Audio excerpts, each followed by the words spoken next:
Hey everyone, Tech Vibe here. In today's video, I'm going to show you how to find link in bio on Instagram.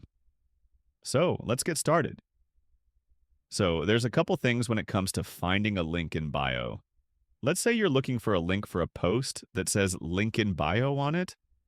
All you're going to do is basically go to that profile. So you can either tap on their name or their icon. So usually over here up top here, just click on their name.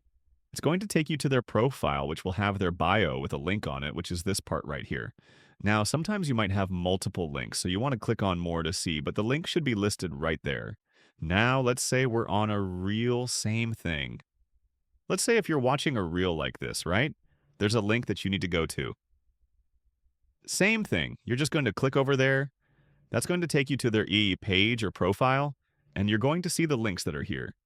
Sometimes if they have multiple links, it might say one link and then however many more. Then you're going to tap on the word more, right? Like this.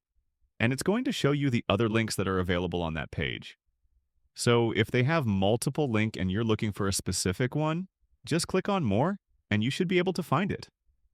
Now, if you're looking to add a link yourself like this on your bio, you're going to go to your profile page, click on edit profile, and then where it says links right here, you can add your own link. So you would add an external link. You would put the URL and then the title, and it will show up on your bio just like that, like how others have it. Like this one here, I can see I have two different links on my bio just like that. So that's how you can add link or find link on Instagram. I hope this video was helpful, so please consider hitting a like and subscribe button for more tips and tricks.